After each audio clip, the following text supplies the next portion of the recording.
The words of Mormon. And now I, Mormon, being about to deliver up the record which I have been making into the hands of my son Moroni, behold, I have witnessed almost all the destruction of my people, the Nephites. And it is many hundred years after the coming of Christ that I deliver these records into the hands of my son. And it supposeth me that he will witness the entire destruction of my people. But may God grant that he may survive them, that he may write somewhat concerning them, and somewhat concerning Christ, that perhaps some day it may profit them. And now I speak somewhat concerning that which I have written. For after I had made an abridgment from the plates of Nephi, down to the reign of this king Benjamin, of whom Amaleki spake, I searched among the records which had been delivered into my hands, and I found these plates, which contained this small account of the prophets, from Jacob down to the reign of this king Benjamin, and also many of the words of Nephi.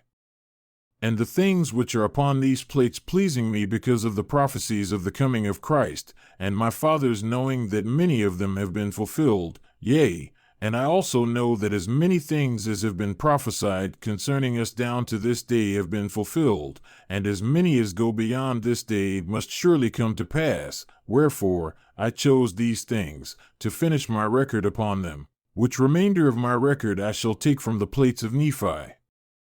And I cannot write 100th part of the things of my people.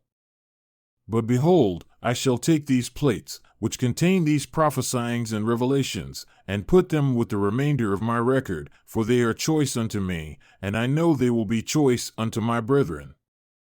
And I do this for a wise purpose, for thus it whispereth me, according to the workings of the Spirit of the Lord which is in me.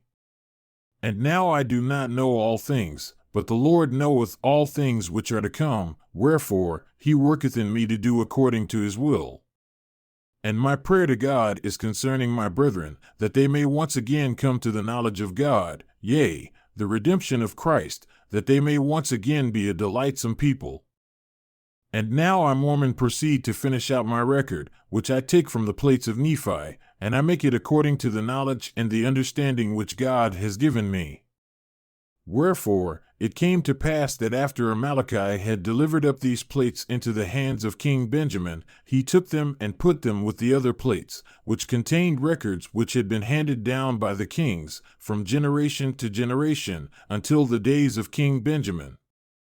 And they were handed down from King Benjamin, from generation to generation, until they have fallen into my hands. And I, Mormon, pray to God that they may be preserved from this time henceforth.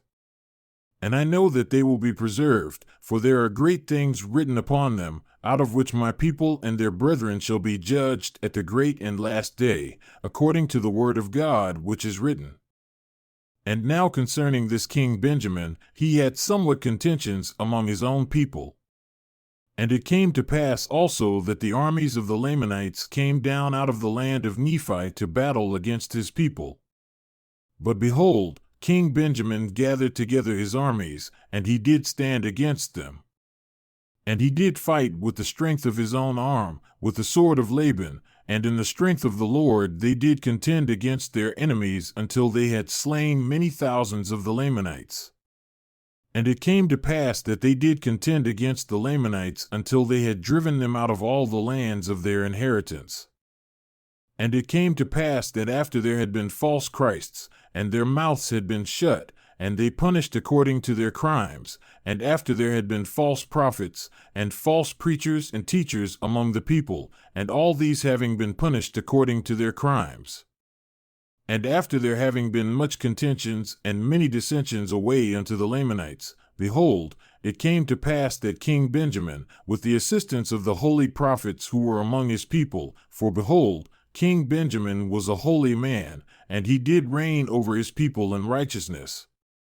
And there were many holy men in the land, and they did speak the word of God with power and with authority, and they did use much sharpness because of the stiff-neckedness of the people. Wherefore, with the help of these, King Benjamin, by laboring with all the might of his body and the faculty of his whole soul, and also the prophets, did once more establish peace in the land.